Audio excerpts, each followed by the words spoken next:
Hello everyone, welcome to my channel CIB with Ashok. तो friends, कैसे हैं आप लोग?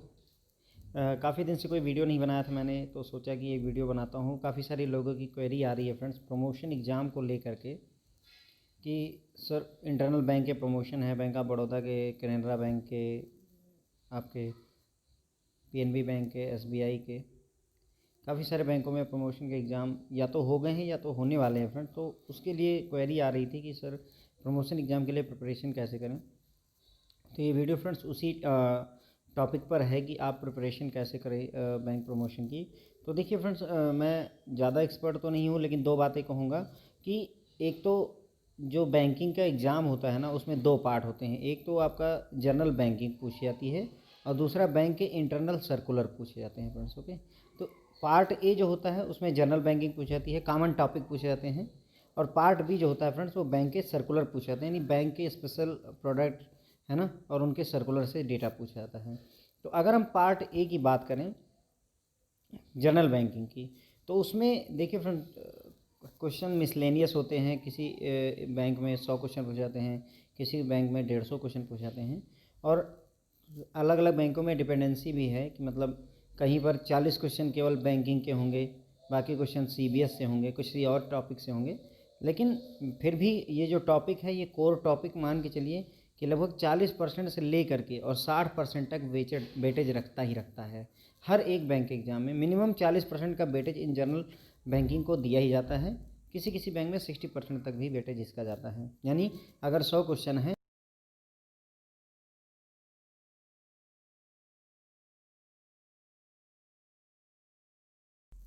जनरल बैंकिंग में भी फ्रेंड्स कहाँ पर फोकस करना है, तो कुछ कॉमन टॉपिक जो बहुत ज़्यादा यूज मतलब पूछे जा सकते हैं, पूछे जाते हैं, उनको मैंने यहाँ नोट डाउन किया है। ये मत समझिएगा कि केवल इतने ही टॉपिक पढ़ने होते हैं फ्रेंड्स। लिस्ट में काफ़ी सारी चीज़ें हैं, लेकिन मैंने वहाँ जो बहुत ज़्यादा ज़रूरी लगे हैं उनको नोट डाउन किया है। तो ऐसा मत करिएगा केवल यही 10 टॉपिक ही पढ़िएगा, बाकी सारे जो भी टॉपिक्स हैं उनको पढ़िए। जनरल बैंकिंग में एक एक वॉक थ्रू टाइप का करवा दे रहा हूँ कि देखिए गवर्नमेंट स्कीम जो होती है उससे क्वेश्चन पूछे जाते हैं। जैसे आपके पीपीएफ हो गया, सुकन्या समृद्धि अकाउंट हो गया, या फिर प्रधानमंत्री फसल बीमा योजना हो गया, या प्रधानमंत्री सुरक्षा बीमा योजना हो गया। तो ये जो गवर्नमेंट की स्कीम है, इनसे क्वेश्चन पूछे जाते हैं फ्रेंड्स, 100% पूछे जाते हैं। अब एग्जाम्पल के तौर पे क्वेश्चन कैसे बनते हैं, तो पीपीएफ में दो चार क्वेश्चन मैं आपको बता रहा हूँ यहाँ पर, देखिए कि आपकी नॉलेज बेस कैसी है। पीपीएफ में मिनिमम कितना साल भर में डिपॉजिट किया सकता है, या सुकन्या समृद्धि अकाउंट में मिनिमम कितने रुपए डिपॉजिट किया सकते हैं एक साल में, या फिर प्रधानमंत्री सुरक्षा बीमा योजना में मैक्सिमम एज कितनी हो सकती है, या फिर आपका एपीवाई है, अटल पेंशन योजना है, इसमें मिनिमम कितने रुपए की पेंशन मिल सकती है हर साल, है ना। तो अब देखिए इस तरीके के क्वेश्चन आपसे पूछे जा सकते हैं। या और उसके अलावा जैसे फ्रेंड्स आपका एमएसएमई से, एमएसएमई की जो गाइडलाइन है केवल क्लासिफिकेशन वाली, कि माइक्रो स्मॉल और मीडियम वाली, माइक्रो स्मॉल और मीडियम की जो गाइडलाइन है लेटेस्ट वाली, उसको पढ़ लीजिएगा। हर बैंक के प्रमोशन एग्जाम में एक क्वेश्चन लगभग इस बात से ज़रूर रखा जाता है कि एमएसएमई के क्लासिफिकेशन पर ही, क्योंकि बैंक जो होता है उसमें एमएसएमई का जो लोन होता है वो एक अच्छा खासा सेगमेंट होता है, तो इसलिए थ्रस्ट दिया जाता है उस पर। ठीक है, तो गवर्नमेंट स्कीम से क्वेश्चन पूछे जाते हैं, एनपीए से क्वेश्चन पूछे जाएंगे। एनपीए में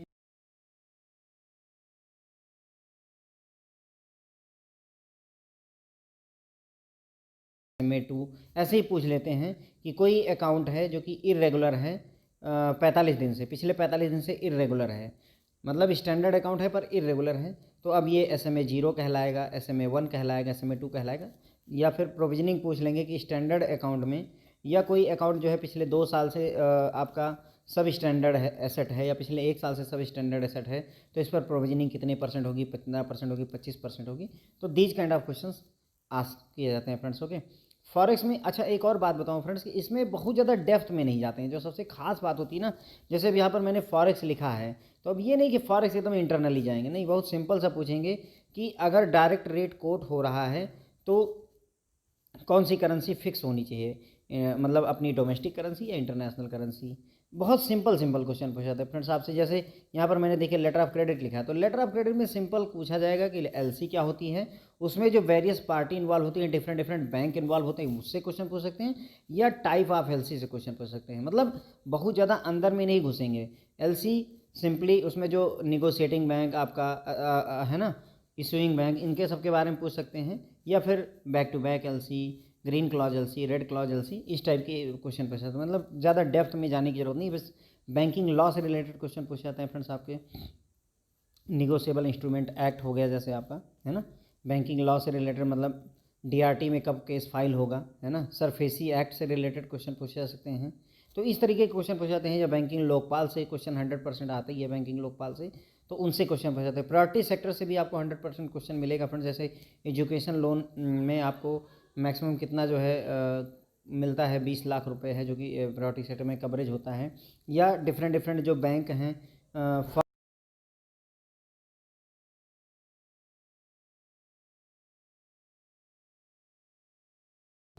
हैं, ओके।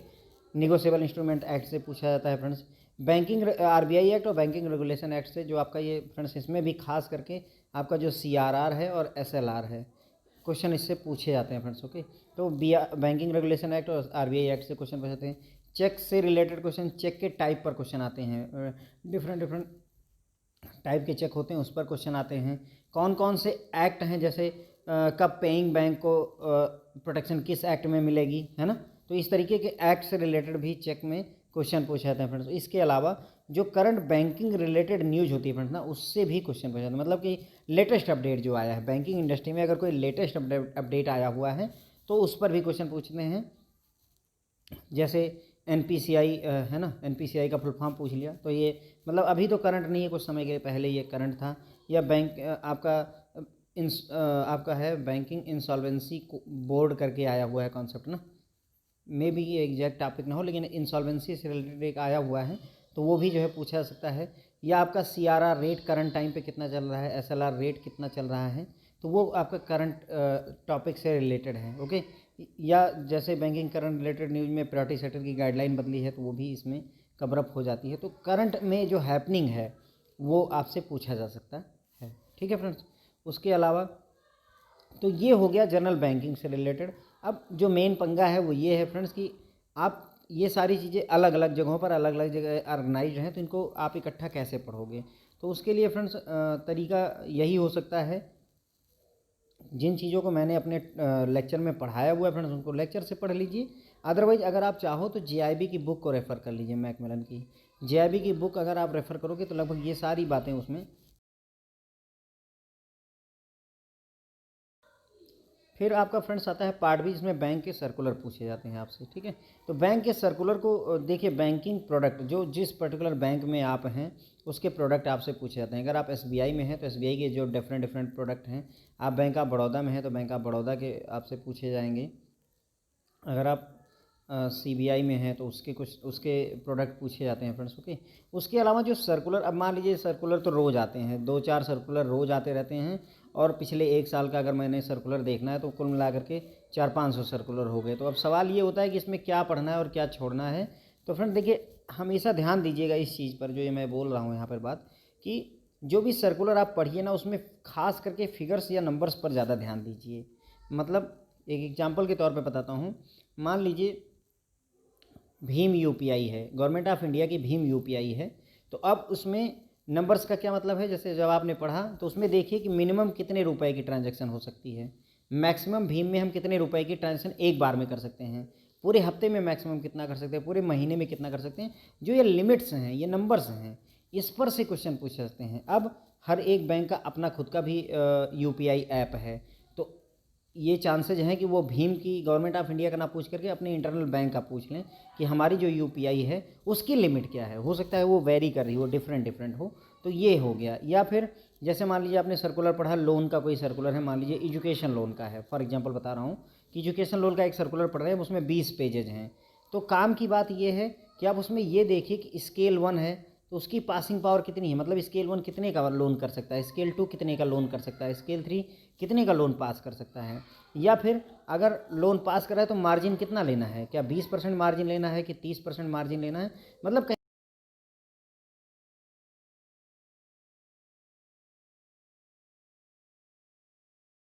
से स्केल 4 कितना पास कर सकता है। मान लीजिए एजुकेशन लोन में स्केल 4 कितने अमाउंट तक पास कर सकता है, 40 लाख तक, 20 लाख तक, 30 लाख तक।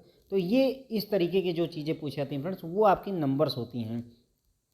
या फिर कोई और एग्जांपल ले लीजिए, मान लीजिए डेयरी लोन दे रहे हैं आप, डेयरी लोन पास कर रहे हैं, तो उसमें पूछा जा सकता है कि आपसे मैक्सिमम डेयरी लोन कितने रुपए का हो सकता है, 10 लाख का, 20 लाख का। तो जो क्वेश्चन बनते हैं फ्रेंड्स वो इस तरीके के ज़्यादा बनते हैं, फिगर्स या नंबर पर बेस्ड क्वेश्चन ज़्यादा बनते हैं आपके सर्कुलर से रिलेटेड। तो जब आप बैंक का सर्कुलर पढ़ रहे हैं तो ये वाले क्राइटेरिया को अपने दिमाग में रख करके चलिए कि ज़्यादातर हमें फोकस नंबर्स पर करना है, क्योंकि अब 40 पेज का सर्कुलर है तो उसको कहाँ तक आप सारे चीज़ें थोड़ी ना याद रखोगे, काम काम की चीज़ें उसमें से देख लेनी है, जो आपके समझ में आए वो ध्यान रखिए, जो नहीं समझ में तो उसको इग्नोर भी कर सकते हैं। बैंक प्रोडक्ट का आपको आइडिया होना चाहिए, है ना। एमएसएमई में लोन की जो स्कीम है, आपकी रिटेल की जो लोन की, हाउसिंग लोन की स्कीम है, मान लीजिए हाउसिंग लोन की स्कीम है, या फिर कार लोन की है, तो अब यही पूछ सकता है कि कार लोन मैक्सिमम आपके बैंक में मैक्सिमम कितने रुपए का कार लोन किया सकता है, 1 करोड़ का, 2 करोड़ का, 50 लाख का। These are the kind of question, मैं बस एग्जांपल दे रहा हूँ फ्रेंड्स यहाँ पर, ठीक है। तो ये हो गया फ्रेंड्स कि एक पार्ट तो हो गया आपका जनरल बैंकिंग। जनरल बैंकिंग के लिए मैंने आपको रिकमेंड किया है कि अगर आप चाहें तो जीआईबी की बुक को रेफ़र कर सकते हैं, काफ़ी हद तक उसमें ये चीज़ें कवर अप हो जाती हैं। थोड़ा बहुत जो चीज़ें हैं वो आपके सीआईबी में भी कवर हो जाती हैं, और मैंने कवर किया भी है। उसके बाद में पार्ट बी के लिए बैंक के सर्कुलर्स देखिए, कुछ जैसे आपके यहाँ पर भी नॉलेज सेंटर टाइप का या कुछ ऐसा कॉन्सेप्ट होगा जहाँ पर जो बैंक के प्रोडक्ट हैं, इंटरनल चीज़ें हैं, उनके बारे में नॉलेज दी जाती होगी, तो उनको भी रेफ़र कर लीजिए, अगर मिल जाता है तो उनको रेफ़र कर लीजिए। तो वहाँ पर एक समरी टाइप की आपको मिल जाएगी, जिससे आपको पढ़ने में आसानी हो जाती है फ्रेंड्स। ओके, उसके बाद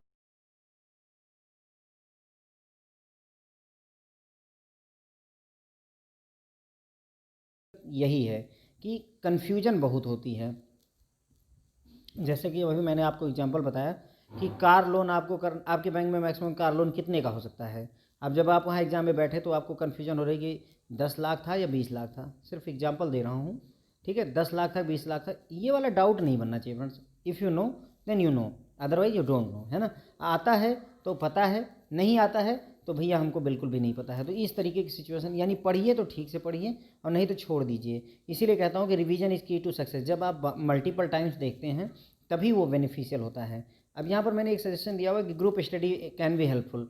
ग्रुप स्टडी अगर आप कर सकते हैं तो बेनिफिशियल हो सकता है, लेकिन अब ये चूँकि प्रमोशन का एग्ज़ाम है, कंपटीशन रहता है, तो हो सकता है कि आप आपस में अटैच ना होना भी चाहें। अगर नहीं होना चाहते तो कोई बात नहीं है, लेकिन यदि 2-3 दोस्त मिल करके अगर साथ में आप पढ़ना चाहो तो इट कैन बी हेल्पफुल। कैसे हेल्पफुल हो सकता है, मान लीजिए कि किसी ने प्रायोरिटी सेक्टर पढ़ा, एक दिन प्रायोरिटी सेक्टर पढ़ा, उसी समय दूसरे दोस्त ने उठा करके बैंक के कुछ सर्कुलर्स पढ़े, मान लीजिए डिजिटल से रिलेटेड सर्कुलर पढ़ लिए, या फिर जो है लोन से रिलेटेड, एमएसएमई से रिलेटेड सर्कुलर पढ़ लिए।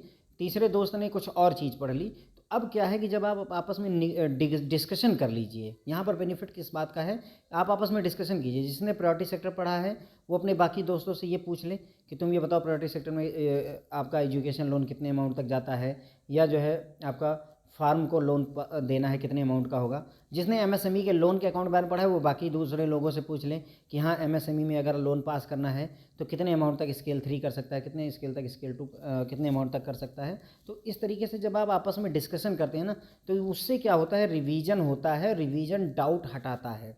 जो यहाँ बेनिफिट है ना वो आपका इसी बात का है कि आपके मन में डाउट नहीं रह जाता है।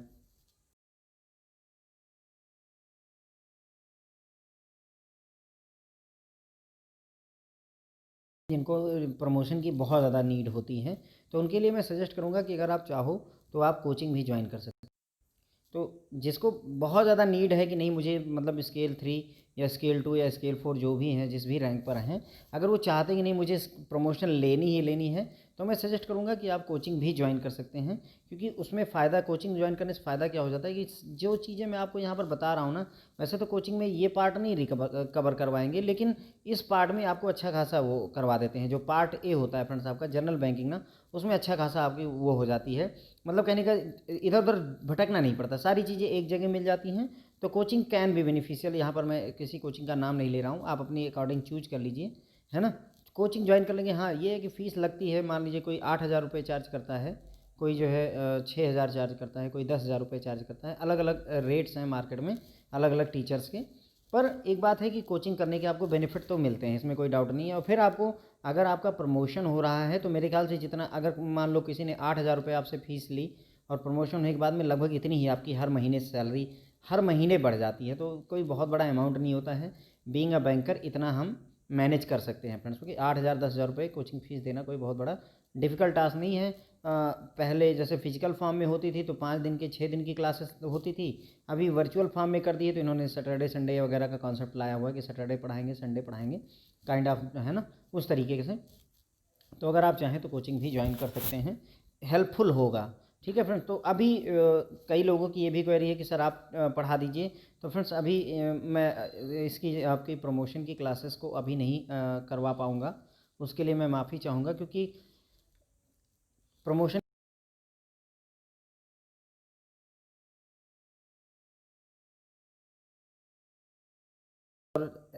ऐसे सिंपली मतलब जो है बीच बीच में थोड़ा थोड़ा 10 इंपॉर्टेंट क्वेश्चंस पढ़ लीजिए, 20 इंपॉर्टेंट क्वेश्चंस पढ़ लीजिए, उस तरीके से मैं पढ़ा भी नहीं पाऊँगा और ना ही मेरे से हो पाएगा ये। तो इसीलिए मैं अभी फ्रेंड्स जो है आपको ये प्रमोशन की क्लासेस नहीं अवेलेबल करवा पा रहा हूँ। हाँ ये है कि नेक्स्ट ईयर जब आप अगली बार जो दिसंबर का एग्ज़ाम होगा, नेक्स्ट ईयर जब अगली बार दिसंबर का एग्ज़ाम होगा, जो लोग अभी इस बार एलिजिबल हैं उनको एडवांस में जो है मैं बेस्ट ऑफ लक बोलता हूँ, और जो अगली बार एलिजिबल होंगे उनको मैं कहूँगा कि अगली बार मेरी जो है प्रमोशन की क्लासेस अवेलेबल रहेंगी। हाँ ये है कि प्रमोशन की जो क्लासेस होंगी फ्रेंड्स वो पेड ही होंगी, वो आपको जेआईबी और सीआईबी की क्लासेस की तरह फ्री नहीं मिलेंगी। फ़िलहाल वो हम तब की तब देखेंगे, अभी के लिए इतना ही है फ्रेंड्स। ओके, आई होप अब आपको क्लियर हो गया होगा कि मतलब कैसे हमें ओरिएंटेशन करना है। अगर ये पार्ट ए के लिए जेआईबी रेफ़र कर लीजिए, पार्ट बी के लिए अपने बैंक के सर्कुलर्स को पढ़िए फ्रेंड्स, सर्कुलर्स में भी स्पेशली नंबर्स देखिए। इस बात को बिल्कुल भी मत भूलिएगा कि revision is the key to success. मेरे जो वीडियोज़ हैं उसमें वो मेरा जो वीडियो है, मेरा जो चैनल है वो इसी वजह से पॉपुलर है, लोगों के 80 मार्क्स तक 84 मार्क्स 80 मार्क्स आए हुए हैं, वो इसी वजह से आए हैं, क्योंकि इतनी इतनी बार बोल देता हूँ कोई चीज़ को कि आप भूल ही नहीं पाते हैं, है ना। उसके बाद में अगर आप चाहते हैं तो कोई भी कोचिंग ज्वाइन कर लीजिए, it can be beneficial for you. अगर आपको बहुत ज़्यादा नीड है तो, है ना।